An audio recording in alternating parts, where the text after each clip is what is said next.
Knowledge bank YouTube ಚಾನೆಲ್ಗೆ ಸ್ವಾಗತ. ಭಾರತೀಯ ಸಂವಿಧಾನ ಮೂಲಭೂತ ಹಕ್ಕುಗಳು ಅನುಚ್ಛೇದಗಳು 12 ರಿಂದ 35ಕ್ಕೆ ಸಂಬಂಧಿಸಿದ ಪ್ರಶ್ನೋತ್ತರಗಳ ನೋಡೋಣ. ಮೊದಲ ಪ್ರಶ್ನೆ, ಹಣಕಾಸು ಆಯೋಗಕ್ಕೆ ಸಂಬಂಧಿಸಿದ ಅನುಚ್ಛೇದ ಯಾವುದು? ನಿಮ್ಮ ಆಯ್ಕೆಗಳು: ಅನುಚ್ಛೇದ 279, ಅನುಚ್ಛೇದ 279 ಎ, ಅನುಚ್ಛೇದ 280, ಅನುಚ್ಛೇದ 281. ಉತ್ತರ ಅನುಚ್ಛೇದ 280. ಅನುಚ್ಛೇದ 280 ಹಣಕಾಸು ಆಯೋಗವನ್ನು ರಚಿಸಲು ಕಡ್ಡಾಯಗೊಳಿಸುತ್ತದೆ. ಮುಂದಿನ ಪ್ರಶ್ನೆ, 5ನೇ ಅನುಸೂಚಿ ಮುಖ್ಯವಾಗಿ ಯಾವುದಕ್ಕೆ ಸಂಬಂಧಿಸಿದೆ? ಆಯ್ಕೆಗಳು ಇಲ್ಲಿವೆ: ಕೇಂದ್ರಾಡಳಿತ ಪ್ರದೇಶಗಳು, ಅನುಸೂಚಿತ ಪ್ರದೇಶಗಳು ಮತ್ತು ಅನುಸೂಚಿತ ಪಂಗಡಗಳು, ನಗರ ಸ್ಥಳೀಯ ಸಂಸ್ಥೆಗಳು, ಲೋಕಸೇವಾ ಆಯೋಗಗಳು. ಉತ್ತರ ಅನುಸೂಚಿತ ಪ್ರದೇಶಗಳು ಮತ್ತು ಅನುಸೂಚಿತ ಪಂಗಡಗಳು. 5ನೇ ಅನುಸೂಚಿ ಅನುಸೂಚಿತ ಪ್ರದೇಶಗಳು ಮತ್ತು ಅನುಸೂಚಿತ ಪಂಗಡಗಳ ಆಡಳಿತ ಹಾಗೂ ನಿಯಂತ್ರಣವನ್ನು ಒದಗಿಸುತ್ತದೆ.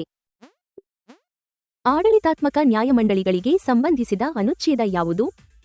ಅನುಚ್ಛೇದ 323, ಅನುಚ್ಛೇದ 323 ಎ, ಅನುಚ್ಛೇದ 323 ಬಿ, ಅನುಚ್ಛೇದ 324.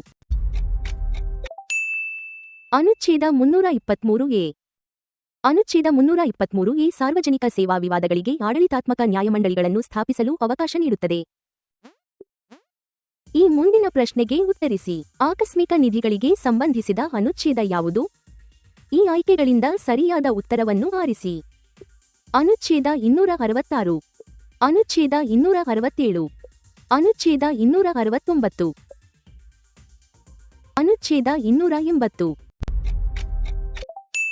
ಸರಿಯಾದ ಉತ್ತರ ಅನುಚ್ಛೇದ 267. ಅನುಚ್ಛೇದ 267 ಕೇಂದ್ರ ಮತ್ತು ರಾಜ್ಯ ಆಕಸ್ಮಿಕ ನಿಧಿಗಳನ್ನು ಸ್ಥಾಪಿಸಲು ಅವಕಾಶ ನೀಡುತ್ತದೆ. ಈಗ ಮುಂದಿನ ಪ್ರಶ್ನೆ, ಅಂತರರಾಜ್ಯ ನದಿ ನೀರಿನ ವಿವಾದಗಳಿಗೆ ಸಂಬಂಧಿಸಿದ ಅನುಚ್ಛೇದ ಯಾವುದು? ಆಯ್ಕೆಗಳು: ಅನುಚ್ಛೇದ 260, ಅನುಚ್ಛೇದ 261, ಅನುಚ್ಛೇದ 262, ಅನುಚ್ಛೇದ 263. ಮತ್ತು ಸರಿಯಾದ ಉತ್ತರ ಅನುಚ್ಛೇದ 262. ಅನುಚ್ಛೇದ 262 ಇಂತಹ ವಿವಾದಗಳ ತೀರ್ಪಿಗಾಗಿ ಸಂಸತ್ತು ಕಾನೂನು ಮಾಡಲು ಅವಕಾಶ ನೀಡುತ್ತದೆ. ಪ್ರಶ್ನೆ ಸಂಖ್ಯೆ 6, ಸಾರ್ವಜನಿಕ ಸುವ್ಯವಸ್ಥೆ ಮುಖ್ಯವಾಗಿ ಯಾವ ಪಟ್ಟಿಯಲ್ಲಿದೆ? ಉತ್ತರದ ಆಯ್ಕೆಗಳು: ಕೇಂದ್ರ ಪಟ್ಟಿ, ರಾಜ್ಯ ಪಟ್ಟಿ, ಸಮವರ ಪಟ್ಟಿ, 5ನೇ ಅನುಸೂಚಿ. ಸರಿಯಾದ ಉತ್ತರ ರಾಜ್ಯ ಪಟ್ಟಿ. ಸಾರ್ವಜನಿಕ ಸುವ್ಯವಸ್ಥೆ ರಾಜ್ಯ ಪಟ್ಟಿಯ ಪ್ರವೇಶಿಕೆ 1 ಆಗಿದೆ. ಮುಂದಿನ ಪ್ರಶ್ನೆಗೆ ಹೋಗೋಣ. ಅವಶಿಷ್ಟ ಶಾಸನಾಧಿಕಾರ ರೆಸಿಡ್ಯುವರಿ ಲೆಜಿಸ್ಲೇಟಿವ್ ಯಾರಿಗೆ ಸೇರಿದೆ? ನಿಮ್ಮ ಆಯ್ಕೆಗಳು: ರಾಜ್ಯ ವಿಧಾನಮಂಡಲಗಳಿಗೆ, ಸಂಸತ್ತಿಗೆ, ಸುಪ್ರೀಂ ಕೋರ್ಟ್ಗೆ, ಸ್ಥಳೀಯ ಸರ್ಕಾರಗಳಿಗೆ. ಉತ್ತರ ಸಂಸತ್ತಿಗೆ.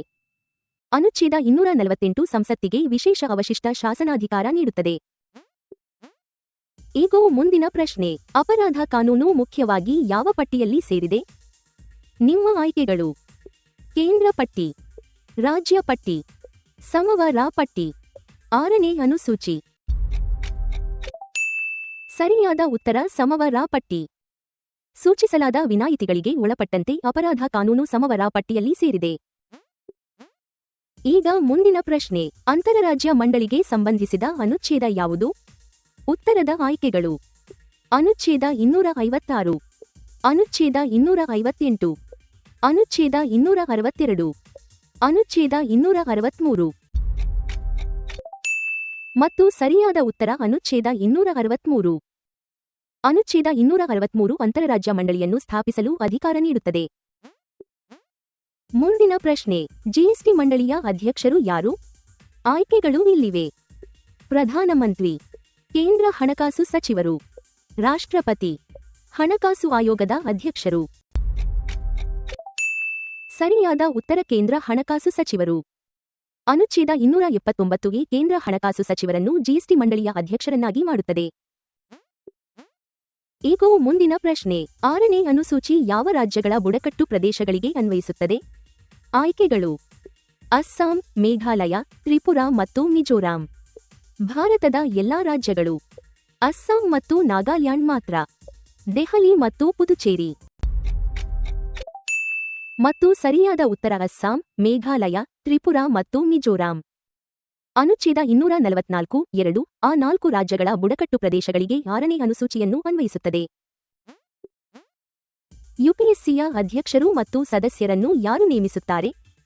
ಪ್ರಧಾನಮಂತ್ರಿ, ರಾಷ್ಟ್ರಪತಿ, ಸಂಸತ್ತು. ಭಾರತದ ಮುಖ್ಯ ನ್ಯಾಯಮೂರ್ತಿ ರಾಷ್ಟ್ರಪತಿ. ಅನುಚ್ಛೇದ 316 ಯುಪಿಎಸ್ಸಿ ಮತ್ತು ಸಂಯುಕ್ತ ಆಯೋಗದ ನೇಮಕಾತಿಯನ್ನು ರಾಷ್ಟ್ರಪತಿಗೆ ನೀಡುತ್ತದೆ. ಅನುಸೂಚಿತ ಪ್ರದೇಶಗಳು ಮತ್ತು ಬುಡಕಟ್ಟು ಪ್ರದೇಶಗಳಿಗೆ ಸಂಬಂಧಿಸಿದ ಅನುಚ್ಛೇದ ಯಾವುದು? ಅನುಚ್ಛೇದ 243(z), ಅನುಚ್ಛೇದ 244, ಅನುಚ್ಛೇದ 245, ಅನುಚ್ಛೇದ 246, ಅನುಚ್ಛೇದ 244. ಅನುಚ್ಛೇದ 244 ಅನುಸೂಚಿತ ಮತ್ತು ಬುಡಕಟ್ಟು ಪ್ರದೇಶಗಳನ್ನು 5ನೇ ಮತ್ತು 6ನೇ ಅನುಸೂಚಿಗಳೊಂದಿಗೆ ಸಂಪರ್ಕಿಸುತ್ತದೆ. ವ್ಯಾಪಾರ, ವಾಣಿಜ್ಯ ಮತ್ತು ಸಂಚಾರದ ಸ್ವಾತಂತ್ರ್ಯವನ್ನು ಯಾವ ಅನುಚ್ಛೇದ ಹೇಳುತ್ತದೆ? ಅನುಚ್ಛೇದ 299, ಅನುಚ್ಛೇದ 300(a), ಅನುಚ್ಛೇದ 301, ಅನುಚ್ಛೇದ 304, ಅನುಚ್ಛೇದ 301. ಭಾಗ 13ಗೆ ಒಳಪಟ್ಟಂತೆ ಅನುಚ್ಛೇದ 301 ಭಾರತದೆಲ್ಲೆಡೆ ವ್ಯಾಪಾರ, ವಾಣಿಜ್ಯ ಮತ್ತು ಸಂಚಾರದ ಸ್ವಾತಂತ್ರ್ಯವನ್ನು ಘೋಷಿಸುತ್ತದೆ. ಈಗ ಮುಂದಿನ ಪ್ರಶ್ನೆ. ಅಖಿಲ ಭಾರತ ಸೇವೆಗಳ ರಚನೆಗೆ ಸಂಬಂಧಿಸಿದ ಅನುಚ್ಛೇದ ಯಾವುದು? ಆಯ್ಕೆಗಳು: ಅನುಚ್ಛೇದ 310, ಅನುಚ್ಛೇದ 311, ಅನುಚ್ಛೇದ 312, ಅನುಚ್ಛೇದ 315. ಉತ್ತರ ಅನುಚ್ಛೇದ 312. ಅನುಚ್ಛೇದ 312 ಅಖಿಲ ಭಾರತ ಸೇವೆಗಳನ್ನು ರಚಿಸಲು ವಿಶೇಷ ವಿಧಾನವನ್ನು ಒದಗಿಸುತ್ತದೆ. ಸಂಚಿತ ನಿಧಿಗಳು ಮತ್ತು ಸಾರ್ವಜನಿಕ ಲೆಕ್ಕಗಳನ್ನು ಯಾವ ಅನುಚ್ಛೇದ ಸ್ಥಾಪಿಸುತ್ತದೆ?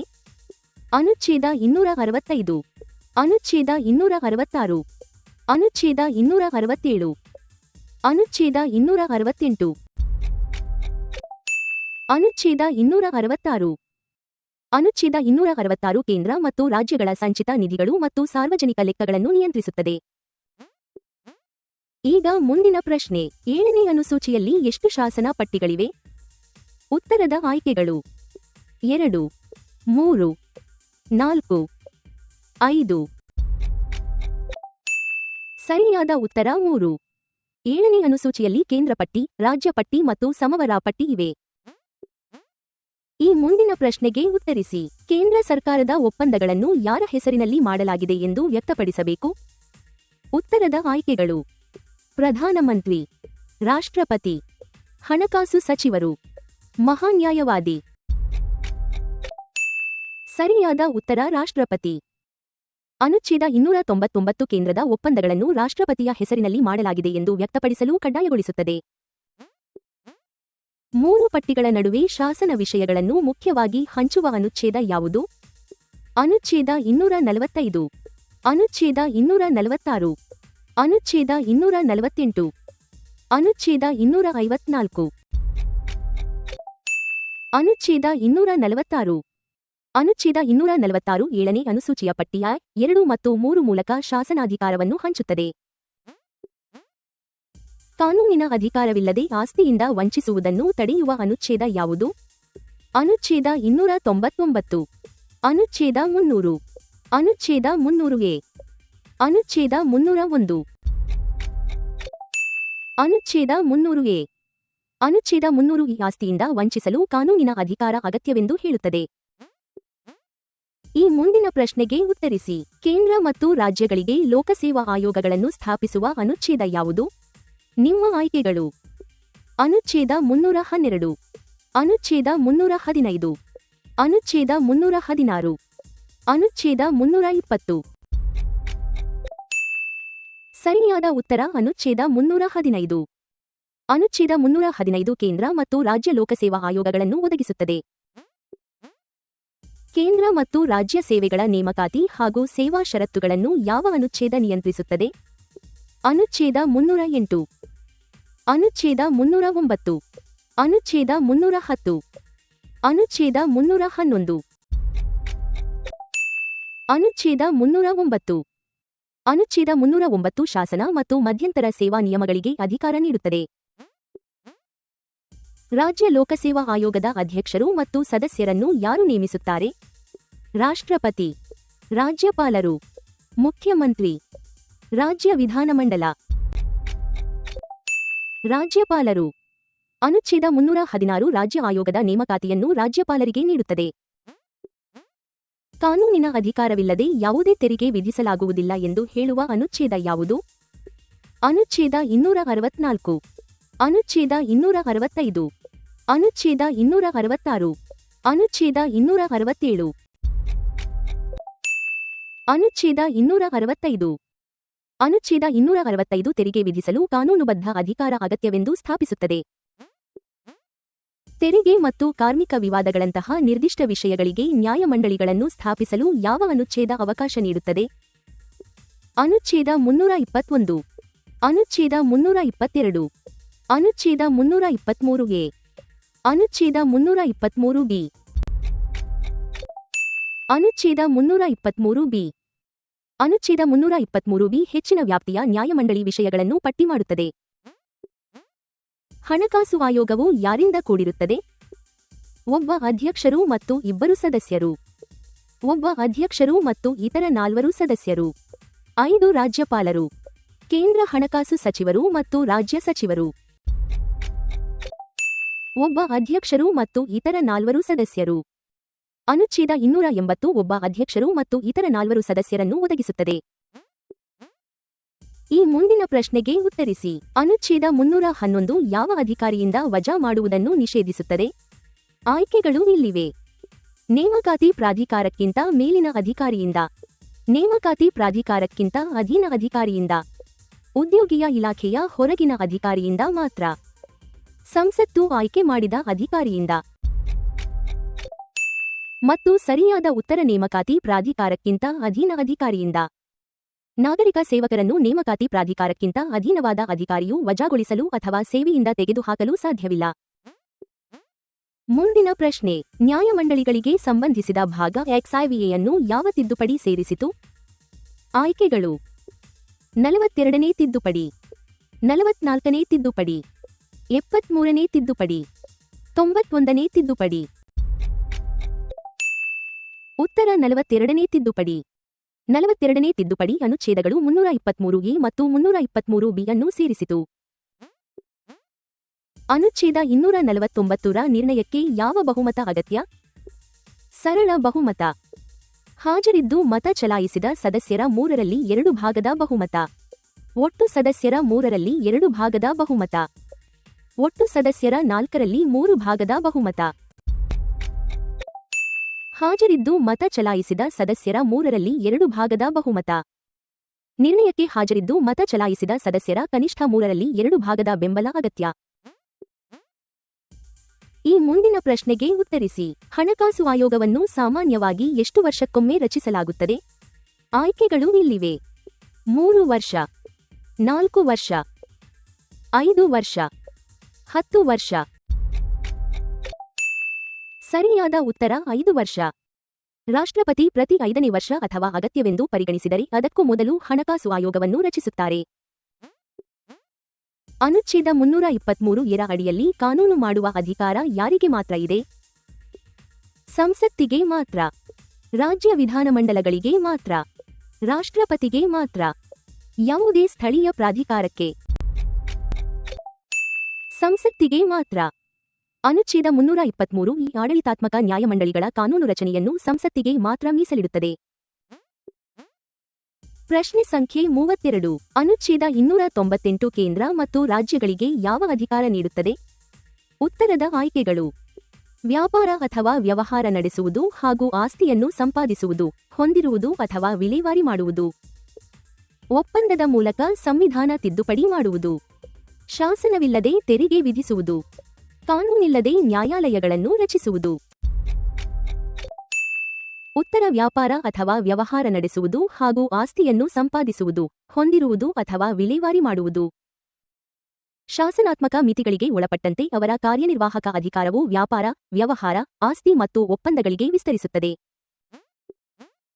ಈ ಮುಂದಿನ ಪ್ರಶ್ನೆಗೆ ಉತ್ತರಿಸಿ. ಅನುಚ್ಛೇದ 249ರ ನಿರ್ಣಯವನ್ನು ಯಾವ ಸದನ ಅಂಗೀಕರಿಸಬೇಕು?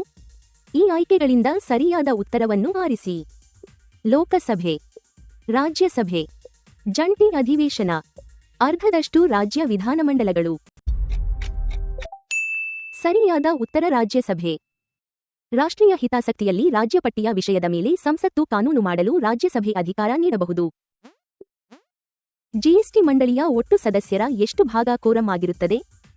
3ರಲ್ಲಿ 1 ಭಾಗ, ಅರ್ಧ ಭಾಗ, 3ರಲ್ಲಿ 2 ಭಾಗ, 4ರಲ್ಲಿ 3 ಭಾಗ. ಅರ್ಧ ಭಾಗ. ಒಟ್ಟು ಸದಸ್ಯರ ಅರ್ಧ ಭಾಗ ಕೋರಂ ಆಗಿರುತ್ತದೆ.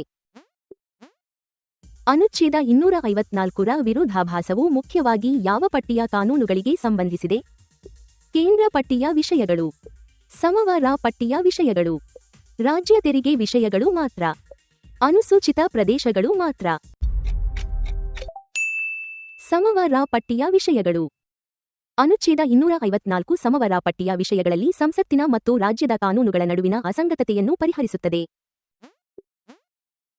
ಈ ಮುಂದಿನ ಪ್ರಶ್ನೆಗೆ ಉತ್ತರಿಸಿ. ಅನುಚ್ಛೇದ 323 ಆಡಳಿತಾತ್ಮಕ ನ್ಯಾಯಮಂಡಳಿಗಳು ಮುಖ್ಯವಾಗಿ ಯಾವ ವಿವಾದಗಳನ್ನು ತೀರ್ಮಾನಿಸುತ್ತವೆ? ನಿಮ್ಮ ಆಯ್ಕೆಗಳು: ಸಾರ್ವಜನಿಕ ಸೇವೆಗಳ ನೇಮಕಾತಿ ಮತ್ತು ಸೇವಾ ಷರತ್ತುಗಳ ವಿವಾದಗಳು, ಅಂತರರಾಜ್ಯ ಜಲವಿವಾದಗಳು ಮಾತ್ರ, ಜಿಎಸ್ಟಿ ದರಗಳು, ಸಂಸದೀಯ ವಿಶೇಷಾಧಿಕಾರಗಳು. ಉತ್ತರ: ಸಾರ್ವಜನಿಕ ಸೇವೆಗಳ ನೇಮಕಾತಿ ಮತ್ತು ಸೇವಾ ಷರತ್ತುಗಳ ವಿವಾದಗಳು. ಈ ಅನುಚ್ಛೇದವು ಕೇಂದ್ರ, ರಾಜ್ಯ ಮತ್ತು ನಿರ್ದಿಷ್ಟ ಸಾರ್ವಜನಿಕ ಸಂಸ್ಥೆಗಳ ಸೇವಾ ವಿಷಯಗಳ ಮೇಲೆ ಗಮನಹರಿಸುತ್ತದೆ. ಸಂಚಿತ ನಿಧಿಯಿಂದ ಹಣವನ್ನು ಯಾವಾಗ ಮಾತ್ರ ತೆಗೆಯಬಹುದು? ಕಾರ್ಯನಿರ್ವಾಹಕ ಆದೇಶದಿಂದ ಮಾತ್ರ, ಕಾನೂನಿನ ಮೂಲಕ ಮಾಡಿದ ವಿನಿಯೋಗಕ್ಕೆ ಅನುಗುಣವಾಗಿ, ನಿಯಂತ್ರಕ ಮತ್ತು ಮಹಾಲೆಕ್ಕ ಪರಿಶೋಧಕರ ಅನುಮತಿಯೊಂದಿಗೆ, ಜಿಎಸ್ಟಿ ಮಂಡಳಿಯ ಅನುಮೋದನೆಯ ನಂತರ. ಕಾನೂನಿನ ಮೂಲಕ ಮಾಡಿದ ವಿನಿಯೋಗಕ್ಕೆ ಅನುಗುಣವಾಗಿ. ಅನುಚ್ಛೇದ 266 ಶಾಸನಾತ್ಮಕ ವಿನಿಯೋಗದ ಮೂಲಕ ಸಂಚಿತ ನಿಧಿಯಿಂದ ಹಣ ತೆಗೆಯುವುದನ್ನು ರಕ್ಷಿಸುತ್ತದೆ. ಅಂತರರಾಜ್ಯ ಸರಬರಾಜಿನ ಮೇಲಿನ ಜಿಎಸ್ಟಿಗೆ ವಿಶೇಷ ಶಾಸನಾಧಿಕಾರ ಯಾರಿಗೆ ಇದೆ? ರಾಜ್ಯ ವಿಧಾನಮಂಡಲಗಳಿಗೆ, ಸಂಸತ್ತಿಗೆ, ಸ್ಥಳೀಯ ಪ್ರಾಧಿಕಾರಗಳಿಗೆ, ಹಣಕಾಸು ಆಯೋಗಕ್ಕೆ. ಸಂಸತ್ತಿಗೆ. ಅನುಚ್ಛೇದ 246(2) ಅಂತರರಾಜ್ಯ ಜಿಎಸ್ಟಿಗೆ ವಿಶೇಷ ಅಧಿಕಾರವನ್ನು ಸಂಸತ್ತಿಗೆ ನೀಡುತ್ತದೆ. ಈಗ ಮುಂದಿನ ಪ್ರಶ್ನೆ. ಜಿಎಸ್ಟಿ ಮಂಡಳಿಯಲ್ಲಿ ಪ್ರತಿಯೊಂದು ರಾಜ್ಯ ಸರ್ಕಾರವನ್ನು ಯಾರು ಪ್ರತಿನಿಧಿಸುತ್ತಾರೆ? ಉತ್ತರದ ಆಯ್ಕೆಗಳು: ರಾಜ್ಯಪಾಲರು, ಹಣಕಾಸು ಅಥವಾ ತೆರಿಗೆ ಇಲಾಖೆಯ ಸಚಿವರು ಅಥವಾ ರಾಜ್ಯದಿಂದ ನಾಮನಿರ್ದೇಶಿತ ಮತ್ತೊಬ್ಬ ಸಚಿವರು, ಮುಖ್ಯ ಕಾರ್ಯದರ್ಶಿ, ಹೈಕೋರ್ಟ್ ನ್ಯಾಯಮೂರ್ತಿ. ಉತ್ತರ: ಹಣಕಾಸು ಅಥವಾ ತೆರಿಗೆ ಇಲಾಖೆಯ ಸಚಿವರು ಅಥವಾ ರಾಜ್ಯದಿಂದ ನಾಮನಿರ್ದೇಶಿತ ಮತ್ತೊಬ್ಬ ಸಚಿವರು. ಅನುಚ್ಛೇದ 279 ರಾಜ್ಯದ ಸಚಿವ ಮಟ್ಟದ ಪ್ರತಿನಿಧಿಯನ್ನು ನಿರ್ದಿಷ್ಟಪಡಿಸುತ್ತದೆ. ಭಾರತದ ವಿಶೇಷ ಆರ್ಥಿಕ ವಲಯದ ಸಂಪನ್ಮೂಲಗಳು ಯಾರಲ್ಲಿ ನಿಹಿತವಾಗಿವೆ? ಕರಾವಳಿ ರಾಜ್ಯದಲ್ಲಿ, ಕೇಂದ್ರದಲ್ಲಿ, ಸಮೀಪದ ನಗರ ಸ್ಥಳೀಯ ಸಂಸ್ಥೆಯಲ್ಲಿ, ಅಂತರರಾಜ್ಯ ಮಂಡಳಿಯಲ್ಲಿ. ಕೇಂದ್ರದಲ್ಲಿ. ಅನುಚ್ಛೇದ 297 ಸಮುದ್ರ ಪ್ರದೇಶದ ಭೂಮಿ, ಖನಿಜಗಳು ಮತ್ತು ಇತರ ಸಂಪನ್ಮೂಲಗಳನ್ನು ಕೇಂದ್ರದಲ್ಲಿ ನಿಹಿತಗೊಳಿಸುತ್ತದೆ. ಮುಂದಿನ ಪ್ರಶ್ನೆ. ಅನುಚ್ಛೇದ 311ರ ಸಾಮಾನ್ಯ ರಕ್ಷಣೆಯಲ್ಲಿ ತನಿಖೆಯ ಜೊತೆಗೆ ಇನ್ನೇನು ಸೇರಿದೆ? ಆಯ್ಕೆಗಳು: ಸಾರ್ವಜನಿಕ ಜನಮತ ಸಂಗ್ರಹ, ಆರೋಪಗಳ ಕುರಿತು ಸಮಂಜಸವಾದ ವಿಚಾರಣಾ ಅವಕಾಶ, ಹಣಕಾಸು ಆಯೋಗದ ಅನುಮೋದನೆ, ಸಂಸತ್ತಿನ ಜಂಟಿ ಅಧಿವೇಶನ. ಸರಿಯಾದ ಉತ್ತರ: ಆರೋಪಗಳ ಕುರಿತು ಸಮಂಜಸವಾದ ವಿಚಾರಣಾ ಅವಕಾಶ. ಉದ್ಯೋಗಿಗೆ ಸಾಮಾನ್ಯವಾಗಿ ಆರೋಪಗಳನ್ನು ತಿಳಿಸಿ ಅವುಗಳ ಕುರಿತು ತನ್ನ ವಾದ ಮಂಡಿಸಲು ಅವಕಾಶ ನೀಡಬೇಕು. ಈಗ ಮುಂದಿನ ಪ್ರಶ್ನೆ. ಅನುಚ್ಛೇದ 257ರ ಅಡಿಯಲ್ಲಿ ಕೇಂದ್ರದ ನಿರ್ದೇಶನಗಳು ಯಾವುದರ ರಕ್ಷಣೆಗೆ ಸಂಬಂಧಿಸಬಹುದು? ನಿಮ್ಮ ಆಯ್ಕೆಗಳು: ವಿಶ್ವವಿದ್ಯಾಲಯಗಳು, ರಾಜ್ಯದೊಳಗಿನ ರೈಲ್ವೆಗಳು, ಖಾಸಗಿ ಕಂಪನಿಗಳು, ನಗರ ಸ್ಥಳೀಯ ಚುನಾವಣೆಗಳು. ಸರಿಯಾದ ಉತ್ತರ: ರಾಜ್ಯದೊಳಗಿನ ರೈಲ್ವೆಗಳು. ಅನುಚ್ಛೇದ 257 ರೈಲ್ವೆಗಳ ರಕ್ಷಣೆಗೆ ಕ್ರಮಗಳನ್ನು ಸ್ಪಷ್ಟವಾಗಿ ಒಳಗೊಂಡಿದೆ. ಸಂಸತ್ತಿನ ಕಾನೂನು ಕೇವಲ ಯಾವ ಕಾರಣದಿಂದ ಅಮಾನ್ಯವಾಗುವುದಿಲ್ಲ? ಹಿಂದಿನ ದಿನಾಂಕದಿಂದ ಅನ್ವಯಿಸುವುದರಿಂದ, ಭೌಗೋಳಿಕ ವ್ಯಾಪ್ತಿಯ ಹೊರಗೂ ಪರಿಣಾಮ ಹೊಂದಿರುವುದರಿಂದ, ಹಣಕಾಸಿನ ಪರಿಣಾಮ ಇರುವುದರಿಂದ, ಎರಡು ರಾಜ್ಯಗಳಿಗೆ ಅನ್ವಯಿಸುವುದರಿಂದ. ಭೌಗೋಳಿಕ ವ್ಯಾಪ್ತಿಯ ಹೊರಗೂ ಪರಿಣಾಮ ಹೊಂದಿರುವುದರಿಂದ. ಅನುಚ್ಛೇದ 245(2) ಸಂಸತ್ತಿನ ಕಾನೂನನ್ನು ಕೇವಲ ಭೌಗೋಳಿಕ ವ್ಯಾಪ್ತಿಯ ಹೊರಗಿನ ಪರಿಣಾಮದ ಕಾರಣದಿಂದ ಅಮಾನ್ಯವಾಗುವುದರಿಂದ ರಕ್ಷಿಸುತ್ತದೆ. 6ನೇ ಅನುಸೂಚಿಯ ವಿಶಿಷ್ಟ ಲಕ್ಷಣ ಯಾವುದು? ಹಣಕಾಸು ಆಯೋಗಗಳು, ಸ್ವಾಯತ್ತ ಜಿಲ್ಲಾ ಮತ್ತು ಪ್ರಾದೇಶಿಕ ಮಂಡಳಿಗಳು, ಸಂಯುಕ್ತ ಲೋಕಸೇವಾ ಆಯೋಗಗಳು, ಅಂತರರಾಜ್ಯ ಮಂಡಳಿಗಳು. ಸ್ವಾಯತ್ತ ಜಿಲ್ಲಾ ಮತ್ತು ಪ್ರಾದೇಶಿಕ ಮಂಡಳಿಗಳು. 6ನೇ ಅನುಸೂಚಿ ಸ್ವಾಯತ್ತ ಜಿಲ್ಲೆಗಳು, ಪ್ರದೇಶಗಳು ಮತ್ತು ಅವುಗಳ ಮಂಡಳಿಗಳನ್ನು ರಚಿಸುತ್ತದೆ. ಯಾವುದೇ ಲೋಕಸೇವಾ ಆಯೋಗದ ಸದಸ್ಯರನ್ನು ಔಪಚಾರಿಕವಾಗಿ ಯಾರು ವಜಾಗೊಳಿಸುತ್ತಾರೆ? ಪ್ರತಿಯೊಂದು ಪ್ರಕರಣದಲ್ಲೂ ರಾಜ್ಯಪಾಲರು, ರಾಷ್ಟ್ರಪತಿ, ಸಂಸತ್ತು, ಸುಪ್ರೀಂ ಕೋರ್ಟ್. ರಾಷ್ಟ್ರಪತಿ. ಅನುಚ್ಛೇದ 317 ವಜಾ ಆದೇಶದ ಅಧಿಕಾರವನ್ನು ರಾಷ್ಟ್ರಪತಿಗೆ ನೀಡುತ್ತದೆ. ಅನುಚ್ಛೇದ 261 ಭಾರತದೆಲ್ಲೆಡೆ ಯಾವುದಕ್ಕೆ ಸಂಪೂರ್ಣ ಮಾನ್ಯತೆ ಮತ್ತು ಗೌರವ ನೀಡಬೇಕು ಎಂದು ಹೇಳುತ್ತದೆ? ಸಂಸದೀಯ ಚರ್ಚೆಗಳಿಗೆ ಮಾತ್ರ. ಸಾರ್ವಜನಿಕ ಕೃತ್ಯಗಳು, ದಾಖಲೆಗಳು ಮತ್ತು ನ್ಯಾಯಾಂಗ ಪ್ರಕ್ರಿಯೆಗಳು, ರಾಜಕೀಯ ಪಕ್ಷಗಳ ದಾಖಲೆಗಳು, ಖಾಸಗಿ ಒಪ್ಪಂದಗಳಿಗೆ ಮಾತ್ರ. ಸಾರ್ವಜನಿಕ ಕೃತ್ಯಗಳು, ದಾಖಲೆಗಳು ಮತ್ತು ನ್ಯಾಯಾಂಗ ಪ್ರಕ್ರಿಯೆಗಳು. ಅನುಚ್ಛೇದ 261 ಸಾರ್ವಜನಿಕ ಕೃತ್ಯಗಳು, ದಾಖಲೆಗಳು ಮತ್ತು ನ್ಯಾಯಾಂಗ ಪ್ರಕ್ರಿಯೆಗಳಿಗೆ ದೇಶವ್ಯಾಪಿ ಮಾನ್ಯತೆಯನ್ನು ಬೆಂಬಲಿಸುತ್ತದೆ. ಅಸ್ಸಾಂನೊಳಗೆ ಸ್ವಾಯತ್ತ ರಾಜ್ಯವನ್ನು ರಚಿಸಲು ಅವಕಾಶ ನೀಡುವ ಅನುಚ್ಛೇದ ಯಾವುದು? ಅನುಚ್ಛೇದ 244(a), ಅನುಚ್ಛೇದ 245(a), ಅನುಚ್ಛೇದ 249, ಅನುಚ್ಛೇದ 263. ಅನುಚ್ಛೇದ 244(a). ಅನುಚ್ಛೇದ 244 ಈ ಅಸ್ಸಾಂನ ನಿರ್ದಿಷ್ಟ ಬುಡಕಟ್ಟು ಪ್ರದೇಶಗಳಿಂದ ಸ್ವಾಯತ್ತ ರಾಜ್ಯವನ್ನು ರಚಿಸಲು ಸಂಸತ್ತಿಗೆ ಅಧಿಕಾರ ನೀಡುತ್ತದೆ. ಮುಂದಿನ ಪ್ರಶ್ನೆ. ಅನುಚ್ಛೇದ 256 ಅಡಿಯಲ್ಲಿ ರಾಜ್ಯದ ಕಾರ್ಯನಿರ್ವಾಹಕ ಅಧಿಕಾರವು ಯಾವುದರ ಅನುಸರಣೆಯನ್ನು ಖಚಿತಪಡಿಸಬೇಕು? ಆಯ್ಕೆಗಳು. ರಾಜ್ಯ ಕಾನೂನುಗಳ ಮಾತ್ರ, ಸಂಸತ್ತಿನ ಕಾನೂನುಗಳು ಮತ್ತು ಅನ್ವಯಿಸುವ ಅಸ್ತಿತ್ವದಲ್ಲಿರುವ ಕಾನೂನುಗಳು, ನ್ಯಾಯಾಲಯದ ನಿಯಮಗಳು ಮಾತ್ರ, ನಗರ ನಿಯಮಗಳು ಮಾತ್ರ. ಉತ್ತರ ಸಂಸತ್ತಿನ ಕಾನೂನುಗಳು ಮತ್ತು ಅನ್ವಯಿಸುವ ಅಸ್ತಿತ್ವದಲ್ಲಿರುವ ಕಾನೂನುಗಳು. ಅಂತಹ ಅನುಸರಣೆ ಖಚಿತಪಡಿಸಲು ಕೇಂದ್ರವು ಅಗತ್ಯ ನಿರ್ದೇಶನಗಳನ್ನು ನೀಡಬಹುದು. ಅಂತರರಾಷ್ಟ್ರೀಯ ಒಪ್ಪಂದಗಳು ಮತ್ತು ಸಮ್ಮೇಳನಗಳನ್ನು ಜಾರಿಗೆ ತರಲು ಸಂಸತ್ತಿಗೆ ಅಧಿಕಾರ ನೀಡುವ ಅನುಚ್ಛೇದ ಯಾವುದು? ಅನುಚ್ಛೇದ 252, ಅನುಚ್ಛೇದ 253, ಅನುಚ್ಛೇದ 254, ಅನುಚ್ಛೇದ 263. ಅನುಚ್ಛೇದ 253. ಅನುಚ್ಛೇದ 253 ಅಂತರರಾಷ್ಟ್ರೀಯ ಬಾಧ್ಯತೆಗಳನ್ನು ಜಾರಿಗೆ ತರಲು ಸಂಸತ್ತಿಗೆ ಕಾನೂನು ಮಾಡುವ ಅಧಿಕಾರ ನೀಡುತ್ತದೆ. ಪ್ರಶ್ನೆ ಸಂಖ್ಯೆ 50. ಯುಪಿಎಸ್ಸಿ ಮತ್ತು ರಾಜ್ಯ ಲೋಕಸೇವಾ ಆಯೋಗಗಳ ಪ್ರಮುಖ ಸಾಂವಿಧಾನಿಕ ಕರ್ತವ್ಯ ಯಾವುದು? ಆಯ್ಕೆಗಳು ಇಲ್ಲಿವೆ. ಸೇವಾ ನೇಮಕಾತಿ ಪರೀಕ್ಷೆಗಳನ್ನು ನಡೆಸುವುದು, ಸರ್ಕಾರಿ ಲೆಕ್ಕಗಳನ್ನು ಪರಿಶೋಧಿಸುವುದು, ಜಲವಿವಾದಗಳನ್ನು ಪರಿಹರಿಸುವುದು, ಜಿಎಸ್ಟಿ ದರಗಳನ್ನು ಶಿಫಾರಸು ಮಾಡುವುದು. ಸರಿಯಾದ ಉತ್ತರ ಸೇವಾ ನೇಮಕಾತಿ ಪರೀಕ್ಷೆಗಳನ್ನು ನಡೆಸುವುದು. ಅನುಚ್ಛೇದ 320 ಕೇಂದ್ರ ಮತ್ತು ರಾಜ್ಯ ಸೇವೆಗಳ ನೇಮಕಾತಿಗಾಗಿ ಪರೀಕ್ಷೆಗಳನ್ನು ನಡೆಸಲು ಕಡ್ಡಾಯಗೊಳಿಸುತ್ತದೆ. ಮುಂದಿನ ಪ್ರಶ್ನೆ. ಅನುಚ್ಛೇದ 269 ರ ಅಡಿಯಲ್ಲಿ ಅಂತರರಾಜ್ಯ ಜಿಎಸ್ಟಿಯನ್ನು ಯಾರು ವಿಧಿಸಿ ಸಂಗ್ರಹಿಸುತ್ತಾರೆ? ನಿಮ್ಮ ಆಯ್ಕೆಗಳು. ರಾಜ್ಯಗಳು ಸಂಯುಕ್ತವಾಗಿ, ಭಾರತ ಸರ್ಕಾರ, ಜಿಎಸ್ಟಿ ಮಂಡಳಿ, ಹಣಕಾಸು ಆಯೋಗ. ಸರಿಯಾದ ಉತ್ತರ ಭಾರತ ಸರ್ಕಾರ. ಕೇಂದ್ರವು ಅಂತರರಾಜ್ಯ ಜಿಎಸ್ಟಿಯನ್ನು ವಿಧಿಸಿ ಸಂಗ್ರಹಿಸಿ ಸಾಂವಿಧಾನಿಕವಾಗಿ ಹಂಚುತ್ತದೆ. ಈಗ ಮುಂದಿನ ಪ್ರಶ್ನೆ. ಅನುಚ್ಛೇದ 250 ಯಾವ ಸಂದರ್ಭದಲ್ಲಿ ರಾಜ್ಯಪಟ್ಟಿಯ ವಿಷಯಗಳ ಮೇಲೆ ಸಂಸತ್ತಿಗೆ ಕಾನೂನು ಮಾಡಲು ಅವಕಾಶ ನೀಡುತ್ತದೆ? ಆಯ್ಕೆಗಳು. ಹಣಕಾಸು ತುರ್ತು ಪರಿಸ್ಥಿತಿಯಲ್ಲಿ ಮಾತ್ರ, ತುರ್ತು ಪರಿಸ್ಥಿತಿಯ ಘೋಷಣೆ ಜಾರಿಯಲ್ಲಿರುವಾಗ, ರಾಷ್ಟ್ರಪತಿ ಆಳ್ವಿಕೆಯಲ್ಲಿ ಮಾತ್ರ, ಸಾರ್ವತ್ರಿಕ ಚುನಾವಣೆಯ ಸಂದರ್ಭದಲ್ಲಿ. ಮತ್ತು ಸರಿಯಾದ ಉತ್ತರ ತುರ್ತು ಪರಿಸ್ಥಿತಿಯ ಘೋಷಣೆ ಜಾರಿಯಲ್ಲಿರುವಾಗ. ತುರ್ತು ಪರಿಸ್ಥಿತಿಯ ಘೋಷಣೆ ಜಾರಿಯಲ್ಲಿರುವಾಗ ಅನುಚ್ಛೇದ 250 ಅನ್ವಯಿಸುತ್ತದೆ. ಪ್ರತಿಯೊಬ್ಬ ವ್ಯಕ್ತಿಗೆ ವಾರ್ಷಿಕ ವೃತ್ತಿ ತೆರಿಗೆಯ ಸಾಂವಿಧಾನಿಕ ಗರಿಷ್ಠ ಮಿತಿ ಎಷ್ಟು? 500 ರೂಪಾಯಿ, 1000 ರೂಪಾಯಿ, 2500 ರೂಪಾಯಿ, 5000 ರೂಪಾಯಿ, 2500 ರೂಪಾಯಿ. ಅನುಚ್ಛೇದ 276 ರಾಜ್ಯ ಅಥವಾ ಸ್ಥಳೀಯ ಪ್ರಾಧಿಕಾರಗಳಿಗೆ ಪಾವತಿಸಬೇಕಾದ ಒಟ್ಟು ವಾರ್ಷಿಕ ಮೊತ್ತವನ್ನು 2500 ರೂಪಾಯಿಗೆ ಮಿತಿಗೊಳಿಸುತ್ತದೆ. ಅನುಸೂಚಿತ ಪ್ರದೇಶಗಳ ಆಡಳಿತದ ಕುರಿತು ರಾಜ್ಯಪಾಲರ ವರದಿಯನ್ನು ಯಾರು ಸ್ವೀಕರಿಸಬೇಕು?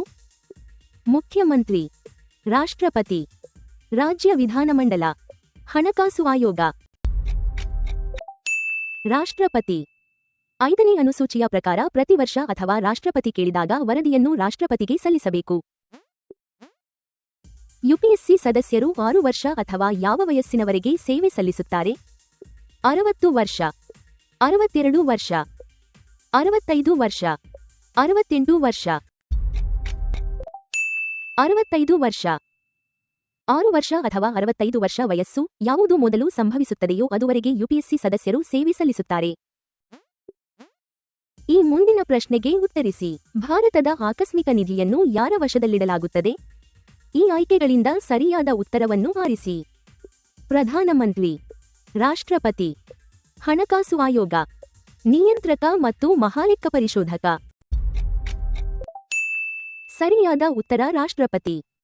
ಸಂಸತ್ತಿನ ಅನುಮೋದನೆ ಬರುವವರೆಗೆ ಅನಿರೀಕ್ಷಿತ ವೆಚ್ಚಕ್ಕಾಗಿ ಮುಂಗಡ ನೀಡಲು ಈ ನಿಧಿ ನೆರವಾಗುತ್ತದೆ. ಮುಂದಿನ ಪ್ರಶ್ನೆ. ಅನುಚ್ಛೇದ 249ರ ನಿರ್ಣಯವು ಆರಂಭದಲ್ಲಿ ಗರಿಷ್ಠ ಎಷ್ಟು ಕಾಲ ಜಾರಿಯಲ್ಲಿರಬಹುದು? ಆಯ್ಕೆಗಳು ಇಲ್ಲಿವೆ. 6 ತಿಂಗಳು, 1 ವರ್ಷ, 2 ವರ್ಷ, 5 ವರ್ಷ. ಉತ್ತರ 1 ವರ್ಷ. ನಿರ್ಣಯವು 1 ವರ್ಷ ಮೀರದ ಅವಧಿಯನ್ನು ಸೂಚಿಸಬಹುದು ಮತ್ತು ನಂತರ ಅದನ್ನು ನವೀಕರಿಸಬಹುದು. ಪ್ರಶ್ನೆ ಸಂಖ್ಯೆ 58. 5ನೇ ಅನುಸೂಚಿಯ ಬುಡಕಟ್ಟು ಸಲಹಾ ಮಂಡಳಿಯಲ್ಲಿ ಗರಿಷ್ಠ ಎಷ್ಟು ಸದಸ್ಯರು ಇರಬಹುದು? ನಿಮ್ಮ ಆಯ್ಕೆಗಳು 10, 15, 20, 30. ಸರಿಯಾದ ಉತ್ತರ 20. 5ನೇ ಅನುಸೂಚಿ ಮಂಡಳಿಯ ಸದಸ್ಯ ಸಂಖ್ಯೆಯನ್ನು 20ಕ್ಕೆ ಮಿತಿಗೊಳಿಸುತ್ತದೆ. ಕೇಂದ್ರದ ನಾಗರಿಕ ಸೇವಕರು ಸಾಮಾನ್ಯವಾಗಿ ಯಾರ ಸಂತೋಷಪರ್ಯಂತ ಹುದ್ದೆಯಲ್ಲಿ ಇರುತ್ತಾರೆ? ಪ್ರಧಾನಮಂತ್ರಿ, ರಾಷ್ಟ್ರಪತಿ, ಯುಪಿಎಸ್ಸಿ ಅಧ್ಯಕ್ಷರು, ಸಂಸತ್ತು. ರಾಷ್ಟ್ರಪತಿ. ಅನುಚ್ಛೇದ 310 ಕೇಂದ್ರ ಮಟ್ಟದಲ್ಲಿ ಸಂತೋಷಪರ್ಯಂತದ ಸಿದ್ಧಾಂತವನ್ನು ಅನ್ವಯಿಸುತ್ತದೆ. ಒಂದು ರಾಜ್ಯದೊಳಗೆ ವಾರಸುದಾರರಿಲ್ಲದೆ ಸರ್ಕಾರಕ್ಕೆ ಸೇರುವ ಆಸ್ತಿ ಸಾಮಾನ್ಯವಾಗಿ ಯಾರಲ್ಲಿ ನಿಹಿತವಾಗುತ್ತದೆ? ಕೇಂದ್ರದಲ್ಲಿ, ರಾಜ್ಯದಲ್ಲಿ, ಸುಪ್ರೀಂ ಕೋರ್ಟ್ನಲ್ಲಿ, ಹಣಕಾಸು ಆಯೋಗದಲ್ಲಿ. ರಾಜ್ಯದಲ್ಲಿ. ಅನುಚ್ಛೇದ 296 ಸಾಮಾನ್ಯವಾಗಿ ಅಂತಹ ಆಸ್ತಿಯನ್ನು ಅದು ಇರುವ ರಾಜ್ಯಕ್ಕೆ ನೀಡುತ್ತದೆ. ಈ ಮುಂದಿನ ಪ್ರಶ್ನೆಗೆ ಉತ್ತರಿಸಿ. ರಾಜ್ಯದ ನಾಗರಿಕ ಸೇವಕರು ಸಾಮಾನ್ಯವಾಗಿ ಯಾರ ಸಂತೋಷಪರ್ಯಂತ ಹುದ್ದೆಯಲ್ಲಿ ಇರುತ್ತಾರೆ? ನಿಮ್ಮ ಆಯ್ಕೆಗಳು. ರಾಜ್ಯಪಾಲರು, ಮುಖ್ಯಮಂತ್ರಿ, ರಾಜ್ಯ ಲೋಕಸೇವಾ ಆಯೋಗದ ಅಧ್ಯಕ್ಷರು, ಹೈಕೋರ್ಟ್. ಸರಿಯಾದ ಉತ್ತರ ರಾಜ್ಯಪಾಲರು. ಅನುಚ್ಛೇದ 310 ರಾಜ್ಯ ಮಟ್ಟದಲ್ಲಿ ಸಂತೋಷಪರ್ಯಂತದ ಸಿದ್ಧಾಂತವನ್ನು ಅನ್ವಯಿಸುತ್ತದೆ. ಮುಂದಿನ ಪ್ರಶ್ನೆ. ಅನುಚ್ಛೇದ 302ರ ಅಡಿಯಲ್ಲಿ ಸಂಸತ್ತು ಅಂತರರಾಜ್ಯ ವ್ಯಾಪಾರಕ್ಕೆ ಯಾವ ಹಿತಾಸಕ್ತಿಯಲ್ಲಿ ನಿರ್ಬಂಧ ವಿಧಿಸಬಹುದು? ಆಯ್ಕೆಗಳು ಇಲ್ಲಿವೆ. 1 ಕಂಪನಿಯ ಹಿತಾಸಕ್ತಿಯಲ್ಲಿ, ಸಾರ್ವಜನಿಕ ಹಿತಾಸಕ್ತಿಯಲ್ಲಿ, 1 ರಾಜ್ಯದ ಹಿತಾಸಕ್ತಿಯಲ್ಲಿ ಮಾತ್ರ, ರಾಜಕೀಯ ಪಕ್ಷದ ಹಿತಾಸಕ್ತಿಯಲ್ಲಿ. ಸರಿಯಾದ ಉತ್ತರ ಸಾರ್ವಜನಿಕ ಹಿತಾಸಕ್ತಿಯಲ್ಲಿ. ಸಾರ್ವಜನಿಕ ಹಿತಾಸಕ್ತಿಯಲ್ಲಿ ಅಗತ್ಯವಾದ ನಿರ್ಬಂಧಗಳನ್ನು ವಿಧಿಸಲು ಅನುಚ್ಛೇದ 302 ಸಂಸತ್ತಿಗೆ ಅಧಿಕಾರ ನೀಡುತ್ತದೆ. ರಾಜ್ಯ ಲೋಕಸೇವಾ ಆಯೋಗದ ಸದಸ್ಯರು 6 ವರ್ಷ ಅಥವಾ ಯಾವ ವಯಸ್ಸಿನವರೆಗೆ ಸೇವೆ ಸಲ್ಲಿಸುತ್ತಾರೆ? 60 ವರ್ಷ, 62 ವರ್ಷ, 65 ವರ್ಷ, 68 ವರ್ಷ. 62 ವರ್ಷ. ರಾಜ್ಯ ಮತ್ತು ಸಂಯುಕ್ತ ಆಯೋಗಗಳ ಸದಸ್ಯರಿಗೆ ಗರಿಷ್ಠ ವಯಸ್ಸು 62 ವರ್ಷ. ರಾಜ್ಯದ ಆಕಸ್ಮಿಕ ನಿಧಿಯನ್ನು ಯಾರ ವಶದಲ್ಲಿಡಲಾಗುತ್ತದೆ? ರಾಜ್ಯಪಾಲರು, ಮುಖ್ಯಮಂತ್ರಿ, ರಾಜ್ಯ ಹಣಕಾಸು ಆಯೋಗ, ಹೈಕೋರ್ಟ್. ರಾಜ್ಯಪಾಲರು. ಅನುಚ್ಛೇದ 267 ರಾಜ್ಯ ಕಾನೂನಿನ ಮೂಲಕ ನಿಧಿಯನ್ನು ರಾಜ್ಯಪಾಲರ ವಶದಲ್ಲಿಡಲು ಅವಕಾಶ ನೀಡುತ್ತದೆ. ಪ್ರಶ್ನೆ ಸಂಖ್ಯೆ 65. ಅನುಚ್ಛೇದ 252ರ ಅಡಿಯಲ್ಲಿ ಭಾಗವಹಿಸುವ ರಾಜ್ಯಕ್ಕೆ ಅನ್ವಯಿಸುವ ಕಾನೂನನ್ನು ಯಾರು ತಿದ್ದುಪಡಿ ಅಥವಾ ರದ್ದುಪಡಿಸಬಹುದು? ನಿಮ್ಮ ಆಯ್ಕೆಗಳು. ಆ ರಾಜ್ಯ ವಿಧಾನಮಂಡಲ ಮಾತ್ರ. ಸಾಂವಿಧಾನಿಕ ವಿಧಾನದಲ್ಲಿ ಸಂಸತ್ತು. ರಾಜ್ಯಪಾಲರು. ಅಂತರರಾಜ್ಯ ಮಂಡಳಿ. ಸರಿಯಾದ ಉತ್ತರ ಸಾಂವಿಧಾನಿಕ ವಿಧಾನದಲ್ಲಿ ಸಂಸತ್ತು. ಭಾಗವಹಿಸುವ ರಾಜ್ಯವು ಆ ಸಂಸತ್ತಿನ ಕಾಯ್ದೆಯನ್ನು ಸ್ವತಃ ತಿದ್ದುಪಡಿ ಅಥವಾ ರದ್ದುಪಡಿಸಲು ಸಾಧ್ಯವಿಲ್ಲ. 5ನೇ ಅನುಸೂಚಿಯ ಅಡಿಯಲ್ಲಿ ಒಂದು ಪ್ರದೇಶವನ್ನು ಅನುಸೂಚಿತ ಪ್ರದೇಶವೆಂದು ಯಾರು ಘೋಷಿಸುತ್ತಾರೆ? ಸಂಸತ್ತು. ರಾಷ್ಟ್ರಪತಿ. ರಾಜ್ಯಪಾಲರು ಮಾತ್ರ. Supreme court. ರಾಷ್ಟ್ರಪತಿ. ರಾಷ್ಟ್ರಪತಿ ಆದೇಶದ ಮೂಲಕ ಪ್ರದೇಶಗಳನ್ನು ಅನುಸೂಚಿತ ಪ್ರದೇಶಗಳೆಂದು ಘೋಷಿಸಬಹುದು. ಸಂಚಿತ ನಿಧಿಗೆ ಜಮೆಯಾಗದ ಇತರ ಸಾರ್ವಜನಿಕ ಹಣವನ್ನು ಸಾಮಾನ್ಯವಾಗಿ ಎಲ್ಲಿ ಇರಿಸಲಾಗುತ್ತದೆ? ಆಕಸ್ಮಿಕ ನಿಧಿಯಲ್ಲಿ, ಸಾರ್ವಜನಿಕ ಲೆಕ್ಕದಲ್ಲಿ, ಹಣಕಾಸು ಆಯೋಗ ನಿಧಿಯಲ್ಲಿ, ಜಿಎಸ್ಟಿ ಪರಿಹಾರ ನಿಧಿಯಲ್ಲಿ. ಸಾರ್ವಜನಿಕ ಲೆಕ್ಕದಲ್ಲಿ. ಅನುಚ್ಛೇದ 266 ಇತರ ಸಾರ್ವಜನಿಕ ಹಣವನ್ನು ಸಂಬಂಧಿತ ಸಾರ್ವಜನಿಕ ಲೆಕ್ಕದಲ್ಲಿ ಇರಿಸುತ್ತದೆ. ದುರ್ವರ್ತನೆಯ ಆಧಾರದ ಮೇಲೆ ಲೋಕಸೇವಾ ಆಯೋಗದ ಸದಸ್ಯರನ್ನು ವಜಾಗೊಳಿಸುವ ವಿಚಾರಣೆಯನ್ನು ರಾಷ್ಟ್ರಪತಿ ಯಾರಿಗೆ ಕಳುಹಿಸುತ್ತಾರೆ? ಹೈಕೋರ್ಟ್ಗೆ, ಸುಪ್ರೀಂ ಕೋರ್ಟ್ಗೆ, ಯುಪಿಎಸ್ಸಿಗೆ, ಅಂತರರಾಜ್ಯ ಮಂಡಳಿಗೆ. ಸುಪ್ರೀಂ ಕೋರ್ಟ್ಗೆ. ಸದಸ್ಯರನ್ನು ವಜಾಗೊಳಿಸಬೇಕೇ ಎಂಬುದರ ಕುರಿತು ಸುಪ್ರೀಂ ಕೋರ್ಟ್ ವರದಿ ನೀಡುತ್ತದೆ. ಈ ಮುಂದಿನ ಪ್ರಶ್ನೆಗೆ ಉತ್ತರಿಸಿ. ಅನುಚ್ಛೇದ 299ರ ಪ್ರಕಾರ ಸರ್ಕಾರಿ ಒಪ್ಪಂದಗಳಿಗೆ ರಾಷ್ಟ್ರಪತಿ ಮತ್ತು ರಾಜ್ಯಪಾಲರು ವೈಯಕ್ತಿಕವಾಗಿ ಹೊಣೆಗಾರರೇ? ಆಯ್ಕೆಗಳು. ಯಾವಾಗಲೂ. ಸಾಂವಿಧಾನಿಕವಾಗಿ ಹೇಳಿರುವ ಸಂದರ್ಭಗಳಲ್ಲಿ ಎಂದಿಗೂ ಅಲ್ಲ. ತೆರಿಗೆ ಒಪ್ಪಂದಗಳಿಗೆ ಮಾತ್ರ. ವಿಧಾನಮಂಡಲದ ಅನುಮೋದನೆಯೊಂದಿಗೆ ಮಾತ್ರ. ಸರಿಯಾದ ಉತ್ತರ ಸಾಂವಿಧಾನಿಕವಾಗಿ ಹೇಳಿರುವ ಸಂದರ್ಭಗಳಲ್ಲಿ ಎಂದಿಗೂ ಅಲ್ಲ. ಅನುಚ್ಛೇದ 299 ಅವರ ವೈಯಕ್ತಿಕ ಒಪ್ಪಂದಾತ್ಮಕ ಹೊಣೆಗಾರಿಕೆಯನ್ನು ಸ್ಪಷ್ಟವಾಗಿ ಹೊರತಾಗಿಸುತ್ತದೆ. ಹೊಸ ಅಖಿಲ ಭಾರತ ಸೇವೆಯನ್ನು ರಚಿಸುವ ಮೊದಲು ವಿಶೇಷ ನಿರ್ಣಯವನ್ನು ಯಾವ ಸದನ ಅಂಗೀಕರಿಸಬೇಕು? ಲೋಕಸಭೆ, ರಾಜ್ಯಸಭೆ, ಯುಪಿಎಸ್ಸಿ, ಅಂತರರಾಜ್ಯ ಮಂಡಳಿ. ರಾಜ್ಯಸಭೆ. ಅನುಚ್ಛೇದ 312ರ ಅಡಿಯಲ್ಲಿ ರಾಜ್ಯಸಭೆ ರಾಜ್ಯಗಳ ಮಂಡಳಿಯಾಗಿ ಕಾರ್ಯನಿರ್ವಹಿಸುತ್ತದೆ. ಈಗ ಮುಂದಿನ ಪ್ರಶ್ನೆ. ಮತ್ತೊಂದು ರಾಜ್ಯದಿಂದ ಆಮದು ಮಾಡಿದ ಸರಕುಗಳ ಮೇಲೆ ಅನುಚ್ಛೇದ 304 ಉಪವಿಧಿಯೇರ ಅಡಿಯಲ್ಲಿ ರಾಜ್ಯ ತೆರಿಗೆ ಯಾವಾಗ ಅನುಮತಿಸಲಾಗುತ್ತದೆ? ಉತ್ತರದ ಆಯ್ಕೆಗಳು. ಸ್ಥಳೀಯ ಸರಕುಗಳಿಗೆ ಅನುಕೂಲವಾಗುವಂತೆ ಭೇದಭಾವ ಮಾಡಿದಾಗ, ಸಮಾನ ಸ್ಥಳೀಯ ಸರಕುಗಳ ತೆರಿಗೆಯಷ್ಟೇ ಭೇದಭಾವವಿಲ್ಲದೆ ವಿಧಿಸಿದಾಗ, ಯಾವುದೇ ಶಾಸನಾತ್ಮಕ ಆಧಾರವಿಲ್ಲದಿದ್ದಾಗ, ಜಿಎಸ್ಟಿ ಮಂಡಳಿ ಮಾತ್ರ ಅನುಮೋದಿಸಿದಾಗ. ಉತ್ತರ ಸಮಾನ ಸ್ಥಳೀಯ ಸರಕುಗಳ ತೆರಿಗೆಯಷ್ಟೇ ಭೇದಭಾವವಿಲ್ಲದೆ ವಿಧಿಸಿದಾಗ. ಅನುಚ್ಛೇದ 304 ಉಪವಿಧಿ ಆಮದು ಮತ್ತು ಸ್ಥಳೀಯ ಸರಕುಗಳಿಗೆ ಸಮಾನ ಹಾಗೂ ಭೇದಭಾವವಿಲ್ಲದ ತೆರಿಗೆಯನ್ನು ಅನುಮತಿಸುತ್ತದೆ. ಅನುಚ್ಛೇದ 258ರ ಅಡಿಯಲ್ಲಿ ಕೇಂದ್ರದ ಕಾರ್ಯಗಳನ್ನು ರಾಜ್ಯ ಸರ್ಕಾರಕ್ಕೆ ಯಾರ ಸಮ್ಮತಿಯೊಂದಿಗೆ ವಹಿಸಬಹುದು? ರಾಜ್ಯಪಾಲರ ಸಮ್ಮತಿಯೊಂದಿಗೆ ಮಾತ್ರ. ಆ ರಾಜ್ಯ ಸರ್ಕಾರದ ಸಮ್ಮತಿಯೊಂದಿಗೆ. ರಾಜ್ಯ ವಿಧಾನಮಂಡಲದ ಸಮ್ಮತಿಯೊಂದಿಗೆ ಮಾತ್ರ. ಸುಪ್ರೀಂ ಕೋರ್ಟ್ನ ಸಮ್ಮತಿಯೊಂದಿಗೆ. ಆ ರಾಜ್ಯ ಸರ್ಕಾರದ ಸಮ್ಮತಿಯೊಂದಿಗೆ. ರಾಜ್ಯ ಸರ್ಕಾರದ ಸಮ್ಮತಿಯೊಂದಿಗೆ ರಾಷ್ಟ್ರಪತಿ ಕೇಂದ್ರದ ಕಾರ್ಯಗಳನ್ನು ಆ ರಾಜ್ಯಕ್ಕೆ ವಹಿಸಬಹುದು. ಪ್ರಶ್ನೆ ಸಂಖ್ಯೆ 73. ಬುಡಕಟ್ಟು ಸಲಹಾ ಮಂಡಳಿಯ ಸುಮಾರು ಎಷ್ಟು ಭಾಗದ ಸದಸ್ಯರು ರಾಜ್ಯ ವಿಧಾನಸಭೆಯ ಅನುಸೂಚಿತ ಪಂಗಡದ ಪ್ರತಿನಿಧಿಗಳಾಗಿರಬೇಕು? ಈ ಆಯ್ಕೆಗಳಿಂದ ಸರಿಯಾದ ಉತ್ತರವನ್ನು ಆರಿಸಿ. 3ರಲ್ಲಿ 1 ಭಾಗ, ಅರ್ಧ ಭಾಗ, 4ರಲ್ಲಿ 3 ಭಾಗ. ಎಲ್ಲ ಸದಸ್ಯರು. ಸರಿಯಾದ ಉತ್ತರ 4ರಲ್ಲಿ 3 ಭಾಗ. ಸಾಧ್ಯವಾದಷ್ಟು ಮಂಡಳಿಯ 4ರಲ್ಲಿ 3 ಭಾಗದ ಸದಸ್ಯರು ವಿಧಾನಸಭೆಯ ಅನುಸೂಚಿತ ಪಂಗಡದ ಪ್ರತಿನಿಧಿಗಳಾಗಿರಬೇಕು. ಈಗ ಮುಂದಿನ ಪ್ರಶ್ನೆ. ಅನುಚ್ಛೇದ 249 ಅಥವಾ 250ರ ಅಡಿಯಲ್ಲಿ ಮಾಡಿದ ಕಾನೂನು ವಿಶೇಷ ಅಧಿಕಾರ ನೀಡಿದ ಪರಿಸ್ಥಿತಿ ಮುಗಿದ ನಂತರ ಸಾಮಾನ್ಯವಾಗಿ ಎಷ್ಟು ಕಾಲದ ಬಳಿಕ ಪರಿಣಾಮ ಕಳೆದುಕೊಳ್ಳುತ್ತದೆ? ಆಯ್ಕೆಗಳು. ತಕ್ಷಣ, 3 ತಿಂಗಳು, 6 ತಿಂಗಳು, 1 ವರ್ಷ. ಉತ್ತರ 6 ತಿಂಗಳು. ವಿಶೇಷ ಶಾಸನಾಧಿಕಾರದ ಮಟ್ಟಿಗೆ ಇಂತಹ ಕಾನೂನು ಸಾಮಾನ್ಯವಾಗಿ 6 ತಿಂಗಳ ನಂತರ ಜಾರಿಯನ್ನು ಕಳೆದುಕೊಳ್ಳುತ್ತದೆ. ಸಾಧ್ಯವಾದಷ್ಟು ಲೋಕಸೇವಾ ಆಯೋಗದ ಎಷ್ಟು ಭಾಗದ ಸದಸ್ಯರು ಕನಿಷ್ಠ 10 ವರ್ಷದ ಸರ್ಕಾರಿ ಸೇವಾ ಅನುಭವ ಹೊಂದಿರಬೇಕು?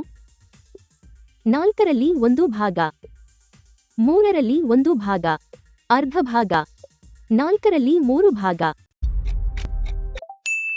ಅರ್ಧ ಭಾಗ. ಅನುಚ್ಛೇದ 316 ನಿರ್ದಿಷ್ಟ ಅನುಭವ ಹೊಂದಿದವರು ಸುಮಾರು ಅರ್ಧ ಭಾಗ ಇರಬೇಕೆಂದು ಉದ್ದೇಶಿಸುತ್ತದೆ. ಹಿಂದಿನ ಸಂಸತ್ತಿನ ಕಾನೂನಿಗೆ ವಿರುದ್ಧವಾಗಿದ್ದರೂ ರಾಷ್ಟ್ರಪತಿಯ ಒಪ್ಪಿಗೆ ಪಡೆದ ರಾಜ್ಯದ ಸಮವರ ಪಟ್ಟಿಯ ಕಾನೂನು ಭಾರತದೆಲ್ಲೆಡೆ ಮಾನ್ಯವಾಗುತ್ತದೆ. ಆ ರಾಜ್ಯದೊಳಗೆ ಮೇಲುಗೈ ಸಾಧಿಸಬಹುದು. ಸಂಸತ್ತಿನ ಕಾನೂನನ್ನು ದೇಶವ್ಯಾಪಿಯಾಗಿ ರದ್ದುಪಡಿಸುತ್ತದೆ. ಪ್ರತಿಯೊಂದು ರಾಜ್ಯದ ಅನುಮೋದನೆ ಅಗತ್ಯವಾಗುತ್ತದೆ. ಆ ರಾಜ್ಯದೊಳಗೆ ಮೇಲುಗೈ ಸಾಧಿಸಬಹುದು. ಅನುಚ್ಛೇದ 254(2) ರಾಷ್ಟ್ರಪತಿಯ ಒಪ್ಪಿಗೆ ಪಡೆದ ರಾಜ್ಯದ ಕಾನೂನಿಗೆ ಆ ರಾಜ್ಯದೊಳಗೆ ಮೇಲುಗೈ ನೀಡುತ್ತದೆ. ಲೋಕಸೇವಾ ಆಯೋಗಗಳ ವೆಚ್ಚವನ್ನು ಸಾಂವಿಧಾನಿಕವಾಗಿ ಯಾವ ನಿಧಿಯ ಮೇಲೆ ವಿಧಿಸಲಾಗುತ್ತದೆ? ಸಂಬಂಧಿತ ಸಂಚಿತ ನಿಧಿಯ ಮೇಲೆ. ಸಾರ್ವಜನಿಕ ಲೆಕ್ಕದ ಮೇಲೆ ಮಾತ್ರ.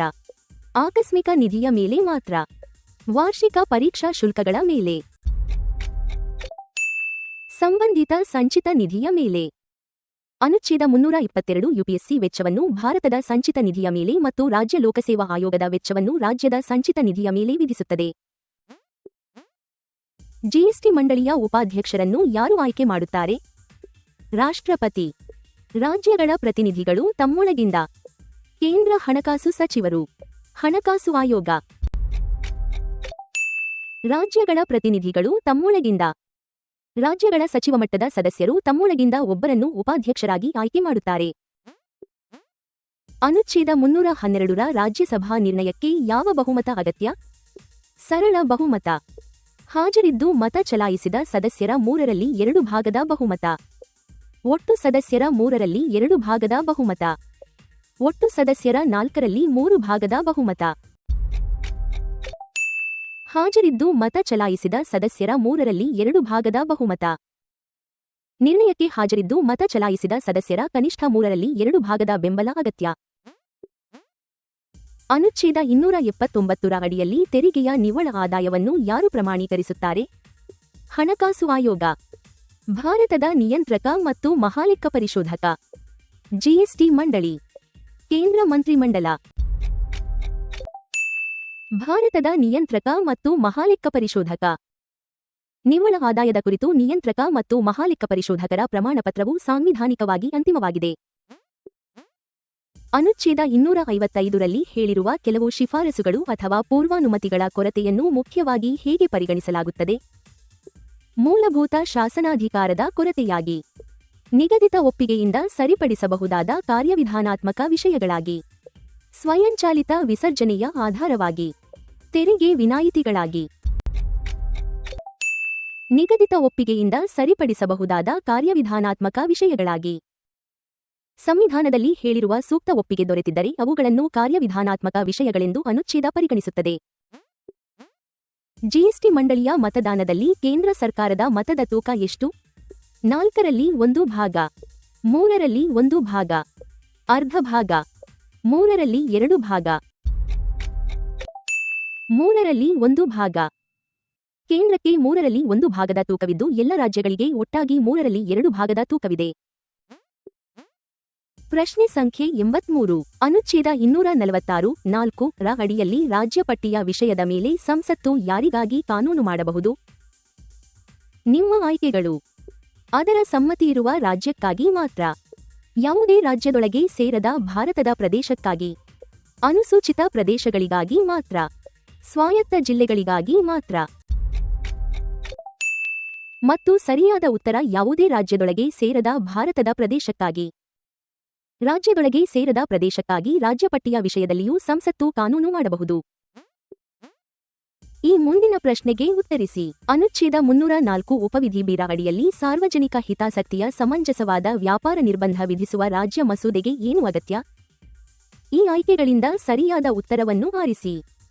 ರಾಷ್ಟ್ರಪತಿಯ ಪೂರ್ವಾನುಮತಿ. ಸುಪ್ರೀಂ ಕೋರ್ಟ್ನ ಅನುಮೋದನೆ. ರಾಜ್ಯಸಭೆಯ ನಿರ್ಣಯ. ಪ್ರತಿಯೊಂದು ನೆರೆಯ ರಾಜ್ಯದ ಸಮ್ಮತಿ. ಸರಿಯಾದ ಉತ್ತರ ರಾಷ್ಟ್ರಪತಿಯ ಪೂರ್ವಾನುಮತಿ. ರಾಷ್ಟ್ರಪತಿಯ ಪೂರ್ವಾನುಮತಿಯಿಲ್ಲದೆ ಅಂತಹ ಮಸೂದೆ ಅಥವಾ ತಿದ್ದುಪಡಿಯನ್ನು ಮಂಡಿಸಲು ಸಾಧ್ಯವಿಲ್ಲ. ಈ ಮುಂದಿನ ಪ್ರಶ್ನೆಗೆ ಉತ್ತರಿಸಿ. ರಾಷ್ಟ್ರಪತಿಯ ಒಪ್ಪಿಗೆಯಿಂದ ವಿರೋಧಾಭಾಸವಿರುವ ರಾಜ್ಯ ಕಾನೂನು ಜಾರಿಯಾದ ನಂತರ ಸಂಸತ್ತು. ಆಯ್ಕೆಗಳು ಇಲ್ಲಿವೆ. ಆ ವಿಷಯದಲ್ಲಿ ಮತ್ತೆ ಎಂದಿಗೂ ಕಾನೂನು ಮಾಡಲಾಗುವುದಿಲ್ಲ. ಆ ರಾಜ್ಯದ ಕಾನೂನಿಗೆ ಸೇರಿಸಬಹುದು, ತಿದ್ದುಪಡಿ ಮಾಡಬಹುದು, ಬದಲಾಯಿಸಬಹುದು ಅಥವಾ ರದ್ದುಪಡಿಸಬಹುದು. ರಾಜ್ಯಪಾಲರ ಸಮ್ಮತಿಯೊಂದಿಗೆ ಮಾತ್ರ ಕ್ರಮ ಕೈಗೊಳ್ಳಬಹುದು. ವಿಷಯವನ್ನು ಜಿಎಸ್ಟಿ ಮಂಡಳಿಗೆ ಕಳುಹಿಸಬೇಕು. ಸರಿಯಾದ ಉತ್ತರ ಆ ರಾಜ್ಯದ ಕಾನೂನಿಗೆ ಸೇರಿಸಬಹುದು, ತಿದ್ದುಪಡಿ ಮಾಡಬಹುದು, ಬದಲಾಯಿಸಬಹುದು ಅಥವಾ ರದ್ದುಪಡಿಸಬಹುದು. ಅನುಚ್ಛೇದ 254(2) ರ ಪರಂತುಕವು ಸಂಸತ್ತಿನ ನಂತರದ ಮೇಲುಗೈ ಅಧಿಕಾರವನ್ನು ಉಳಿಸುತ್ತದೆ. ಮುಂದಿನ ಪ್ರಶ್ನೆ: ಭಾರತ ಸರ್ಕಾರವು ಯಾವ ಹೆಸರಿನಲ್ಲಿ ಮೊಕದ್ದಮೆ ಹೂಡಬಹುದು ಅಥವಾ ಅದರ ವಿರುದ್ಧ ಮೊಕದ್ದಮೆ ಹೂಡಬಹುದು? ಉತ್ತರದ ಆಯ್ಕೆಗಳು: ಭಾರತದ ರಾಷ್ಟ್ರಪತಿ, ಭಾರತ ಒಕ್ಕೂಟ, ಸಂಸತ್ತು, ಮಂತ್ರಿಮಂಡಲ ಕಾರ್ಯಾಲಯ. ಸರಿಯಾದ ಉತ್ತರ ಭಾರತ ಒಕ್ಕೂಟ. ಅನುಚ್ಛೇದ 300 ಮೊಕದ್ದಮೆಗಳು ಮತ್ತು ನ್ಯಾಯಾಂಗ ಪ್ರಕ್ರಿಯೆಗಳಿಗೆ ಭಾರತ ಒಕ್ಕೂಟ ಎಂಬ ಹೆಸರನ್ನು ಬಳಸುತ್ತದೆ. ಮುಂದಿನ ಪ್ರಶ್ನೆಗೆ ಹೋಗೋಣ. ಎಲ್. ಚಂದ್ರಕುಮಾರ್ ತೀರ್ಪಿನ ನಂತರ ನ್ಯಾಯಮಂಡಳಿಗಳ ತೀರ್ಮಾನಗಳ ಪ್ರಸ್ತುತ ಕಾರ್ಯನಿರತ ಸ್ಥಿತಿ ಯಾವುದು? ಆಯ್ಕೆಗಳು ಇಲ್ಲಿವೆ. ಅವು ಸಾಂವಿಧಾನಿಕ ನ್ಯಾಯಾಲಯಗಳ ಪರಿಶೀಲನೆಯಿಂದ ಸಂಪೂರ್ಣ ಮುಕ್ತವಾಗಿವೆ. ಅನುಚ್ಛೇದಗಳು 226 ಮತ್ತು 227 ರ ಅಡಿಯಲ್ಲಿ ಹೈಕೋರ್ಟ್ನ ನ್ಯಾಯಾಂಗ ಪರಿಶೀಲನೆಗೆ ಒಳಪಟ್ಟಿವೆ. ಸಂಸತ್ತು ಮಾತ್ರ ಅವುಗಳನ್ನು ಪರಿಶೀಲಿಸಬಹುದು. ಪ್ರತಿಯೊಂದು ಮೇಲ್ಮನವಿಯನ್ನು ಜಿಎಸ್ಟಿ ಮಂಡಳಿ ವಿಚಾರಿಸುತ್ತದೆ.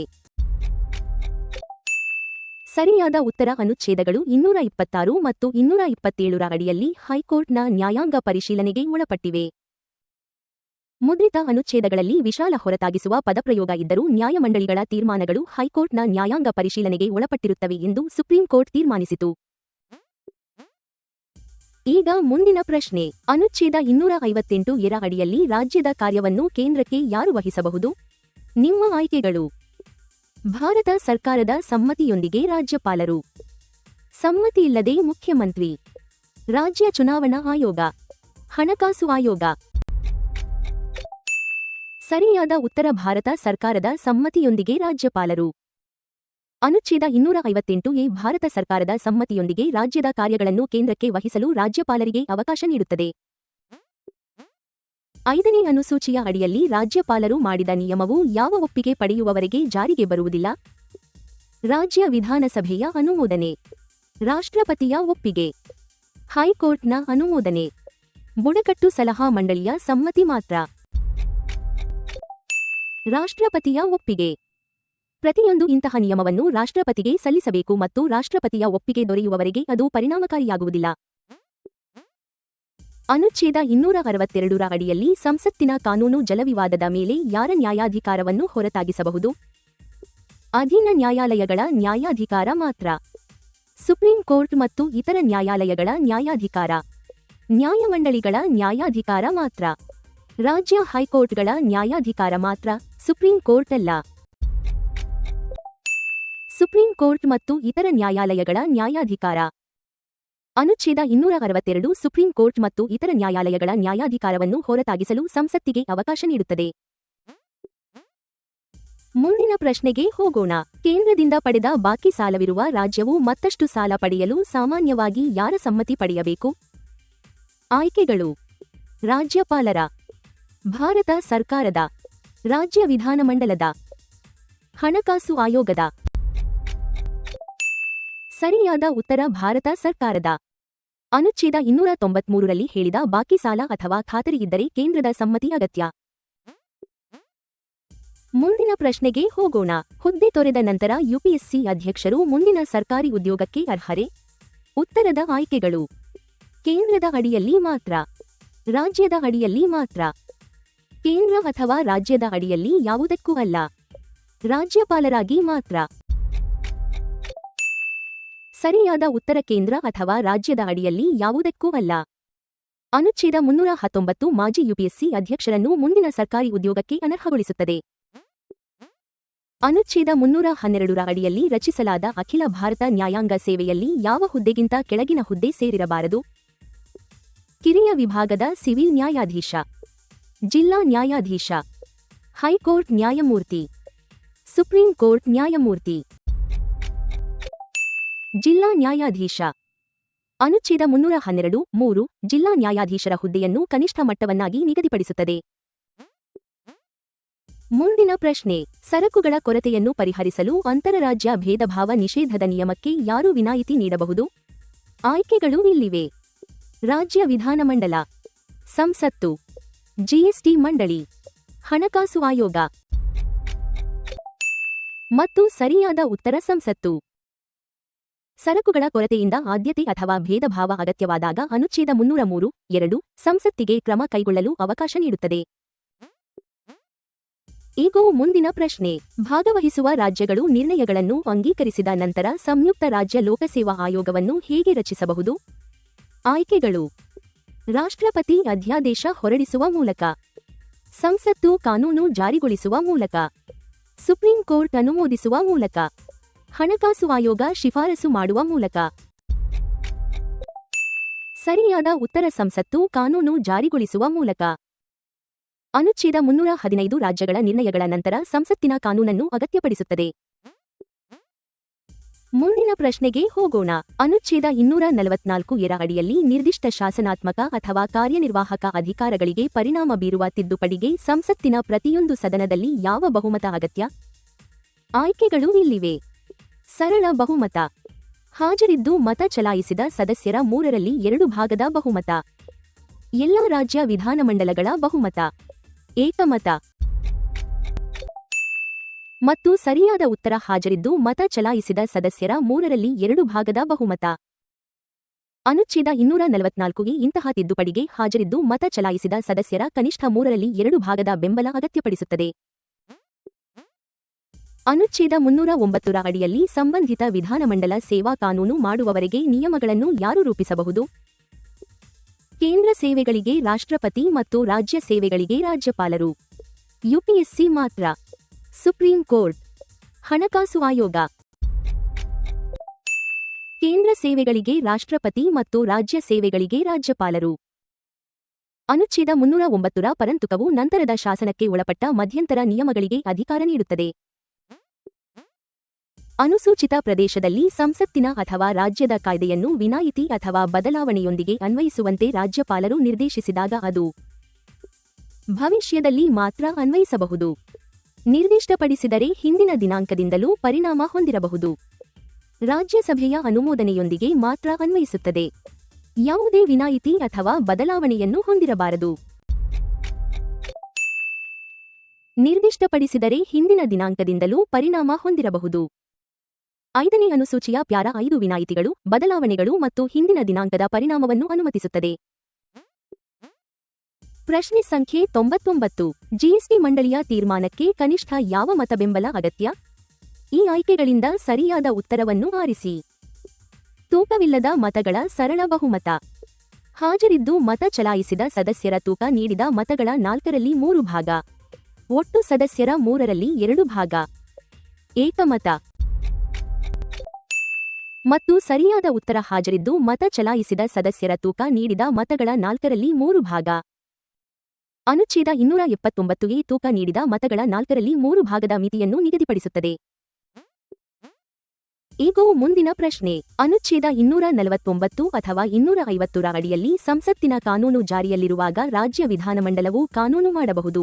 ಆದರೆ ಆಯ್ಕೆಗಳು: ರಾಜ್ಯದ ಕಾನೂನು ಯಾವಾಗಲೂ ಮೇಲುಗೈ ಸಾಧಿಸುತ್ತದೆ. ಅಸಂಗತತೆಯ ಮಟ್ಟಿಗೆ ಸಂಸತ್ತಿನ ಕಾನೂನು ಮೇಲುಗೈ ಸಾಧಿಸುತ್ತದೆ. ಎರಡೂ ಕಾನೂನುಗಳು ಅಮಾನ್ಯವಾಗುತ್ತವೆ.